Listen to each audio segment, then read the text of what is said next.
भगवान शिव के सिर पर आधा चांद कहां से आया और कैसे बना। इस वीडियो में हम आपको दिखाएंगे कि भगवान शिव के सिर पर आधा चांद कैसे बना। इस वीडियो को पूरा देखें। अगर आपको वीडियो पसंद आए तो लाइक, कमेंट और सब्सक्राइब करें। चलिए वीडियो शुरू करते हैं।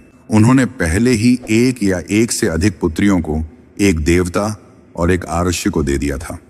सबसे छोटी पुत्री सती बची थी और अंत में उसे भगवान महादेव को दे दिया गया उसके हाथ में। सभी देवताओं और ऋषियों के ससुर दक्ष अहंकारी हो गए और तब से वे हर किसी से सहज सम्मान की अपेक्षा करने लगे। और यही उनका समय था। उस समय स्वर्ग में देवता यज्ञ कर रहे थे और शिव सहित सभी देवता वहां उपस्थित थे। निमंत्रण मिलने पर दक्ष भी वहां आए। उनके आते ही सभी देवताओं ने उन्हें प्रणाम किया। केवल भोलेनाथ ही नहीं, शिव ने भी ऐसा किया। ऐसा नहीं है कि उसने ऐसा नहीं किया, वह विचारों और भावनाओं के दायरे में था, इसलिए उसने दक्ष के आगमन पर बिल्कुल ध्यान नहीं दिया। लेकिन दक्ष ने सोचा कि शिव ने जानबूझकर सबके सामने उसकी उपेक्षा की और उसका अपमान किया, और इससे वह शिव पर बहुत क्रोधित हो गया। क्रोध से कांपते हुए उसने श्राप दिया कि यज्ञ में सभी देवताओं को हिस्सा मिलेगा, लेकिन महादेव को कभी नहीं मिलेगा। ऐसा श्राप देने के बाद भी शिव ने प्रणाम किया, वह उनके चरणों में नहीं गिरा। इससे दक्ष का क्रोध और भी बढ़ गया। वह धीरे धीरे शिव का घोर अपमान करने की तैयारी करने लगा। कुछ ही दिनों में दक्ष ने बृहस्पति यज्ञ का आयोजन किया। उस यज्ञ में उसने अपने सभी देवताओं की बलि दे दी। देवताओं को आमंत्रित किए जाने के बावजूद सती ने शिव को सूचित नहीं किया। अपने पिता के इस व्यवहार से सती आश्चर्यचकित थीं, लेकिन नारद से सब कुछ सुनने के बाद उन्हें समझ आया कि उनके पिता ने अहंकार के कारण बेवजह ही उनके पति को गलत समझा था। तब उन्होंने उस गलती को सुधारने के लिए शिव से अनुमति मांगी।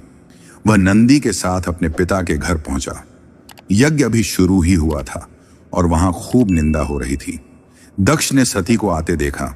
हालांकि उसने उसे देखा, फिर भी उसने अपनी बेटी को प्रणाम नहीं किया, बल्कि उसने उसे शिव की स्तुति सुनने और उनकी आराधना करने के लिए प्रेरित किया।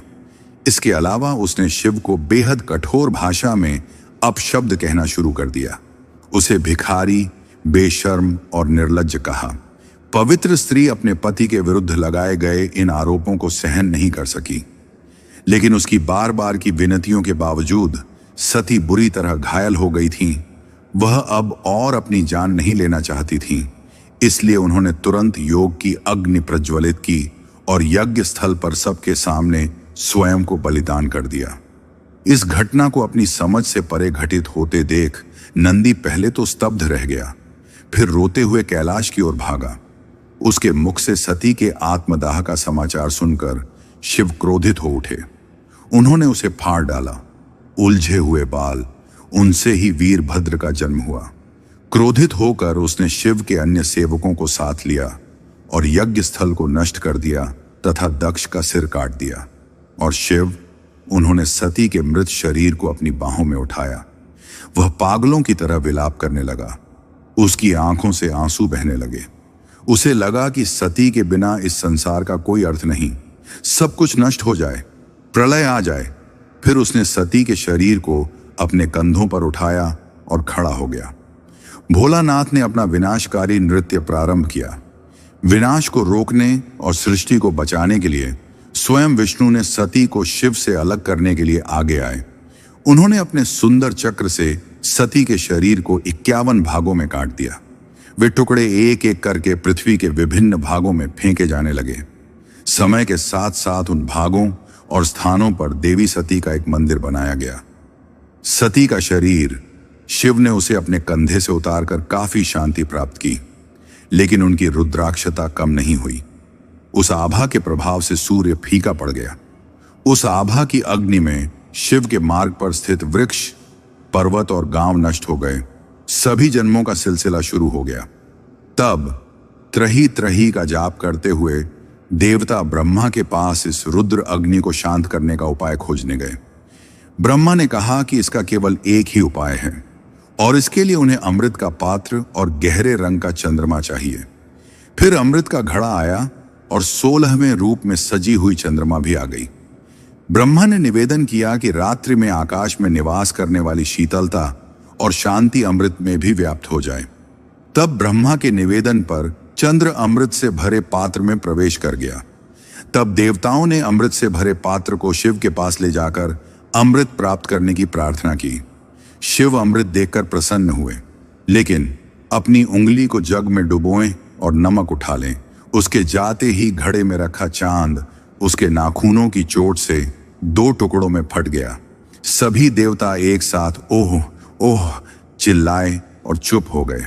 चांद की 16 किरणों की महिमा 8 किरणों में बट गई और 2 टुकड़ों में बंटा चांद शोक से मर गया। तब शिव ने चंद्रमा के बलिदान को समझा, जिससे वह सामान्य हो गया। इससे प्रसन्न होकर उन्होंने चंद्रमा को आशीर्वाद दिया कि 16 नक्षत्रों की महिमा अक्षुण्ण बनी रहे, और विद्वान ने 8 नक्षत्रों की महिमा का बखान किया। जैसे ही उसने उसे उठाया, शिव ने उसे अपने हाथ में थाम लिया।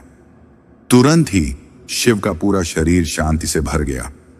उनके सारे दुख पल भर में दूर हो गए। तब से अर्धचंद्र शांति के प्रतीक के रूप में हमेशा के लिए शिव के सिर पर विराजमान रहा। अगर आपको हमारा वीडियो पसंद आया तो प्लीज नीचे कमेंट करें और हमें बताएं कि वीडियो कैसा रहा, और अगर हो सके तो प्लीज चैनल को सब्सक्राइब करें। श्री गीता का वीडियो देखने के लिए आप सभी का धन्यवाद।